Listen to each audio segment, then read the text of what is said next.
मोदी 3.0 की तैयारी हो गई है। प्रधानमंत्री नरेंद्र मोदी खुद सामने आए और उन्होंने ये बात कही कि एनडीए को एक बार फिर सरकार बनाने का मैंडेट जनता ने दे दिया है। आज लोकतंत्र के महापर्व का समापन हो गया। जनता ने जनादेश दे दिया। मोदी पर भारत का भरोसा कायम है। भले ही नतीजे बीजेपी की सीट की संख्या में कमी हुई है इन नतीजों में, लेकिन 10 साल बाद भी मोदी मैजिक बरकरार रहा। जीत छोटी या बड़ी नहीं होती है। 2014 में जिस ऊंचे मुकाम पर खड़े थे प्रधानमंत्री नरेंद्र मोदी, 2024 में भी वहीं खड़े हैं। फर्क बस इतना है कि आंकड़े बदल गए हैं। बीजेपी बहुमत के जादुई आंकड़े तक अकेले बेशक न पहुंच पाई हो, लेकिन बहुमत उसके साथ है, क्योंकि एनडीए के पास न सिर्फ 272 का स्पष्ट जनादेश है आंकड़ा है, बल्कि उसके आगे की करीब 25 सीट भी है जो कि एनडीए के ही कब्जे में है। देखिए, एनडीए 292 सीट पर जीत एनडीए की, वहीं अगर बात इंडिया गठबंधन की करें तो 233। और इसी बात का जिक्र प्रधानमंत्री ने भी किया कि इंडिया गठबंधन को जितनी सीट आई है उससे ज्यादा बीजेपी को अकेले आई है और एनडीए को जनादेश मिला है सरकार फिर से बनाने का। प्रधानमंत्री जब सामने आए बीजेपी मुख्यालय में तो यही बात कही उन्होंने।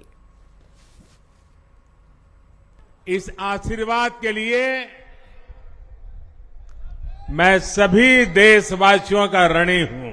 एनडीए की लगातार तीसरी बार सरकार बननी तय है।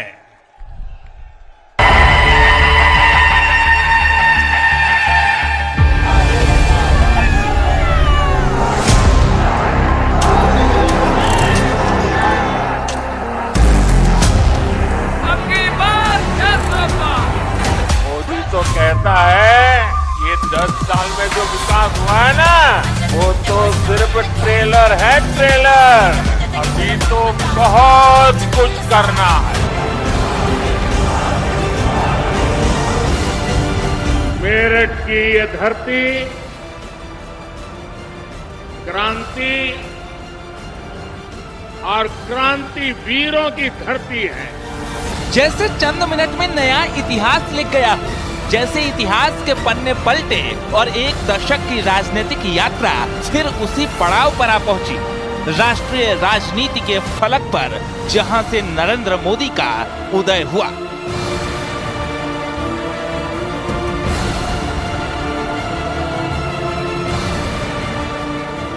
2014 से 2024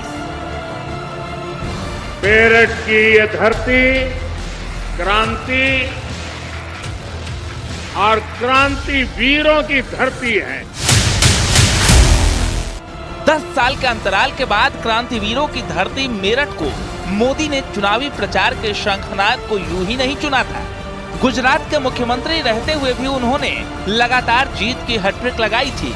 बतौर प्रधानमंत्री भी नरेंद्र मोदी ये इतिहास रच रहे हैं, तो इसकी सबसे बड़ी वजह है मोदी नाम की गारंटी। मोदी का रचा ये नारा 24 के चुनाव का ब्रह्मास्त्र बना। मोदी का सपना भी है और मोदी की गारंटी भी है। अब देश की 3 करोड़ महिलाओं को ये मोदी की गारंटी सुन लीजिए और 2029 में मेरे से हिसाब भी मांग लेना। ये मोदी की गारंटी है। 3 करोड़ महिलाओं को लखपति दीदी बनाने पर काम कर रहा है। 16 अप्रैल को चुनावी ऐलान से पहले ही देश भर में मोदी की गारंटी गूंजने लगी थी। गारंटी दी है। इस स्लोगन को पीएम मोदी ने सबसे पहले छत्तीसगढ़ विधानसभा चुनाव में इस्तेमाल किया था। हमारे देश में माताएं बहनें पीड़ा सहती है, लेकिन परिवार पर बोझ नहीं होने देती। ये पीड़ा एक गरीब मां का बेटा समझता है और इसलिए आपके इस बेटे ने गारंटी दी है कि मेरी मां, अब तेरा 5 लाख रुपया तक का बिल ये तेरा बेटा दे देगा, तेरा बेटा दे देगा। साथियों, मोदी आने गारंटी पूरी करने की गारंटी है। मगर नरेंद्र मोदी की गारंटी पर जनमानस का अटल विश्वास महज चुनावी नारा भर नहीं, 24 के चुनाव में जनता ने मोदी के अथक परिश्रम और पुरुषार्थ की पराकाष्ठा भी देखी।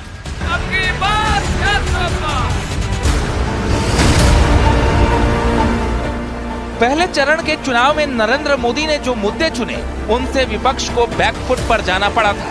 मोदी ने विरोधियों की उसी कमजोर नस को दबाया जिसने उन्हें पहली बार प्रधानमंत्री पद तक पहुंचाया। ये नस भ्रष्टाचार की थी।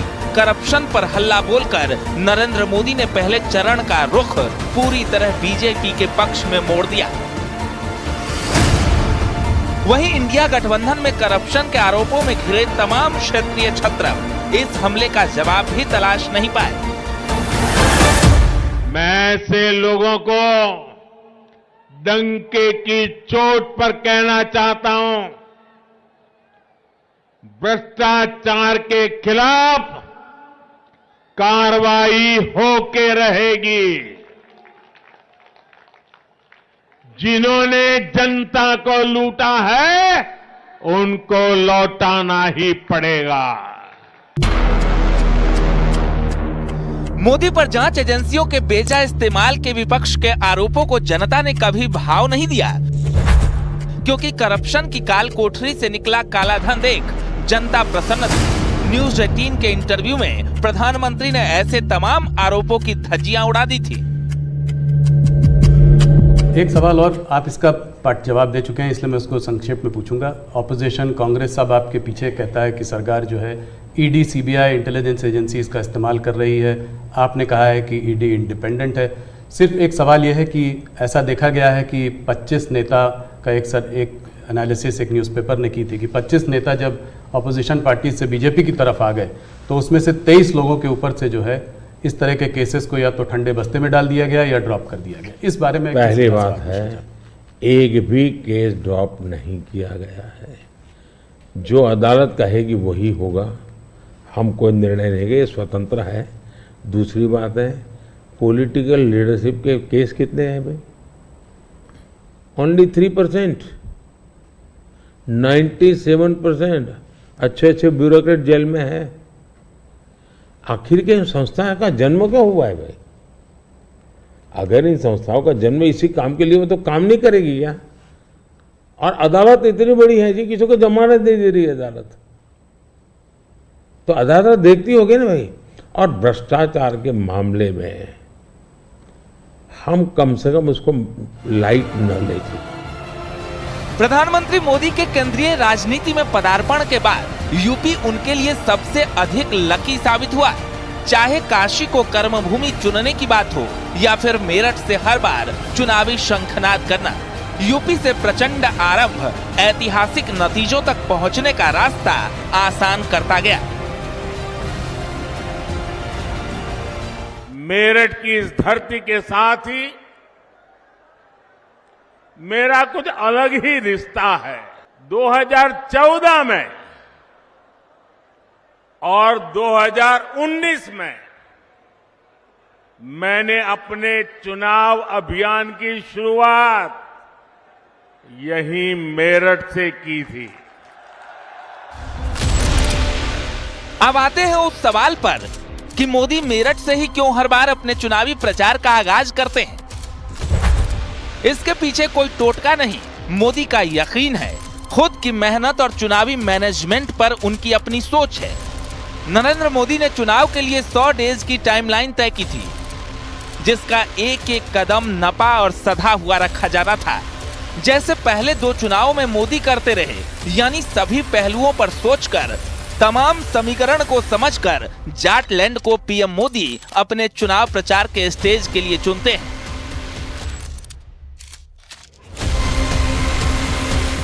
2014 के चुनाव में प्रधानमंत्री का चेहरा बनने के बाद नरेंद्र मोदी ने पहली रैली मेरठ में की थी। इसके बाद 2019 के चुनाव में भी प्रधानमंत्री नरेंद्र मोदी ने मेरठ से ही शंखनाद किया। 2024 में क्रांति की जमीन से ही मोदी ने चुनाव का अद्भुत माहौल बनाया था। देखिए, अगर 2014 और 19 के तुलना में हम देखें तो ये अपने आप में एक ऐतिहासिक जीत है, ऐसा बिल्कुल कहना चाहिए। और ये जीत, ठीक है, इस पूरे प्रचार में प्रधानमंत्री नरेंद्र भाई मोदी को सेंटर में रखा गया भाजपा की ओर से, एनडीए की ओर से, और बहुत ही आक्रामक प्रचार किया गया। राष्ट्रवाद का मुद्दा जिसको लेकर बार बार कहा गया कि इस बार के चुनाव में कोई मुद्दा नहीं है, पर यह मुद्दा था। भूतकाल को पीछे छोड़ भविष्य को संवारने का संकल्प दोहराने वाले मोदी को जनता ने जमकर आशीर्वाद दिया। वैसे भी ये अकाट्य तथ्य है कि फिलहाल मोदी के मुकाबले में कोई नहीं, न उनके जैसी रणनीति किसी के पास, न उनके जैसे ओजस्वी विचार किसी के पास, न ही मोदी जैसी दूरदृष्टि किसी के पास। इसलिए चुनावी दंगल में मोदी अकेले सब पर भारी पड़े। Bureau report, news 18।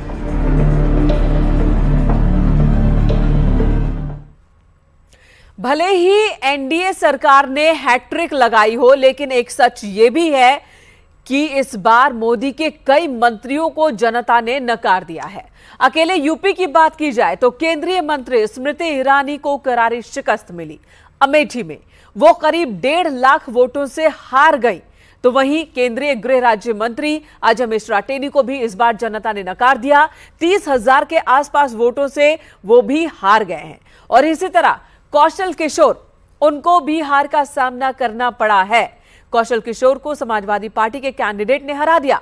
चंदौली से केंद्रीय मंत्री महेंद्र नाथ पांडे को भी शिकस्त मिली है। तो ये तस्वीर हम आपको दिखा रहे हैं। यूपी में 4 केंद्रीय मंत्री ऐसे जिन्हें हार का सामना करना पड़ा। तो लोकसभा चुनाव में सबसे बड़ा उलटफेर यूपी के नतीजों में ही हुआ है। यूपी में 2 लड़कों की जोड़ी ने 2017 के कलंक को धो दिया और खूब कामयाबी हासिल की है। अपने नाम एक रिकॉर्ड भी कर लिया है, जिसकी समाजवादी पार्टी और कांग्रेस दोनों को ही दरकार थी। कैसे राहुल अखिलेश की जोड़ी ने चुनाव में उलटफेर किया, कैसे अखिलेश के पीडीए ने नतीजों को बदल दिया और कमाल दिखाया है, पूरी कहानी समझते हैं।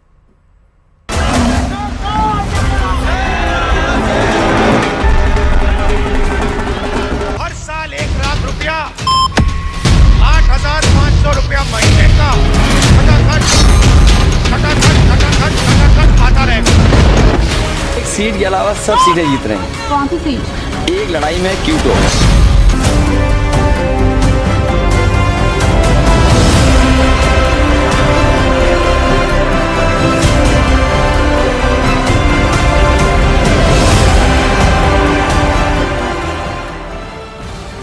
इधर ईवीएम से निकलते वोट का इतिहास लिख रहे थे, उधर 2 लड़कों की जोड़ी खटाखट नया इतिहास लिख रही थी। इतिहास जिसमें 2 लड़कों के हिस्से 2017 की हार का कलंक था, वो मिट गया।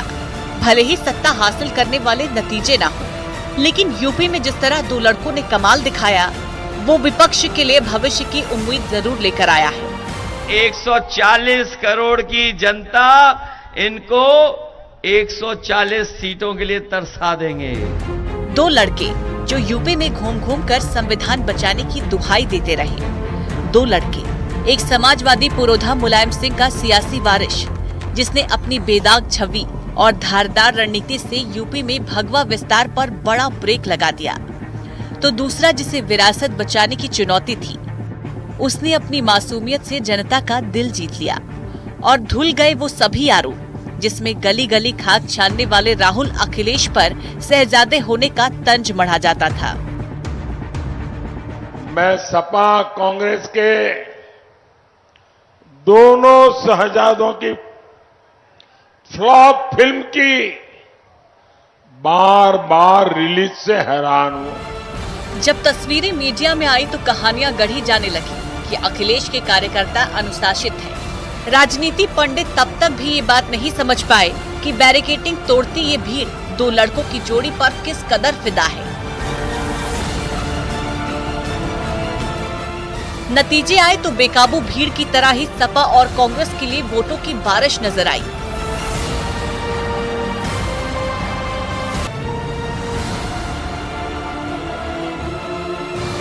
जनता ने भी मन बना लिया, जब वोट डालेंगे तो इनको कर देंगे फटाफट फटाफट फटाफट विदा। 2024 का चुनाव कई मायनों में ऐतिहासिक रहा। उन्हीं में से एक इतिहास इस जोड़ी ने भी लिखा। जब बीजेपी 400 पार का नारा बुलंद कर रही थी, जब यूपी में 80 की 80 सीटें जीतने का दावा बीजेपी नेता कर रहे थे, तब अखिलेश राहुल की जोड़ी जनता को ये बता रही थी कि 400 पार आए तो वो लोग संविधान बदल देंगे। कहना गलत नहीं होगा कि ये मैसेज जमीन तक पहुंचा। यहाँ पे मेरे भाई अखिलेश यादव को भारी बहुमत से जिताना है, सबसे ज्यादा वोटों से जिताना है। इंडिया गठबंधन के सारे कार्यकर्ताओं मिलकर एक हो जाओ। अभी 2 साल पहले की बात है, जब विधानसभा चुनावों में बीजेपी ने यूपी में इतिहास रचा था। फिर 2 साल में ऐसा क्या हुआ कि लोकसभा में पार्टी अपने टारगेट से पीछे रह गई? इसका जवाब भी 2 लड़कों की जोड़ी है। 2 लड़कों की जोड़ी ने ग्राउंड पर जमकर किया काम। राहुल गांधी का ग्राउंड वर्क काम आया। अखिलेश यादव अपनी मेहनत नतीजों में बदलने में कामयाब रहे। इसके अलावा कांग्रेस सपा कार्यकर्ता ने तालमेल से काम किया। महंगाई, बेरोजगारी का मुद्दा बनाने में 2 लड़कों की जोड़ी सफल रही। इन्हीं बातों के दम पर आज यूपी में ये उलटफेर सामने आया है। यूपी में विपक्ष की ऐतिहासिक बढ़त में अखिलेश की रणनीति भी खूब काम आई। अखिलेश यादव ने पीडीए का नारा दिया। पीडीए में पिछड़ा, दलित और आदिवासियों की बात की गई। कहना गलत नहीं होगा कि पीडीए वाली रणनीति रंग लाई। ये समाजवादियों की लड़ाई है, अलग लड़ाई है, लेकिन गठबंधन मजबूत हो उस दिशा में हम लोग काम करें। 2024 के चुनावी चक्रव्यूह को भेदने के लिए अमरोहा में पहली बार 2 लड़कों की जोड़ी एक साथ नजर आई, लेकिन सियासी हलचल कन्नौज ने पैदा की। बब्बर शेर जो अब एक साथ टीम में जाके शिकार कर रहे हैं। उत्तर प्रदेश में इंडिया गठबंधन का तूफान आ रहा है। कन्नौज की जनसैलाब ने इस जोड़ी में जोश भर दिया। फिर तो राहुल अखिलेश की जोड़ी का ताबड़तोड़ रैलियों का सिलसिला थमा ही नहीं। 2017 की गलतियों से सीख लेते हुए सपा और कांग्रेस ने इस बार हर कदम, हर दांव एक रणनीति के तहत चला। अखिलेश यादव ने पश्चिमी यूपी में सिर्फ एक रैली की, लेकिन चौथे चरण में चुनाव पहुंचते ही ताबड़तोड़ रैलियां शुरू कर दी। फूलपुर और प्रयागराज में तो भीड़ के सारे रिकॉर्ड टूट गए। दोनों नेताओं ने अवध से लेकर पूर्वांचल तक चुनाव आते आते सियासी तपिश बढ़ा दी है और काउंटिंग के वक्त वोट बनकर निकली। Bureau report, news 18।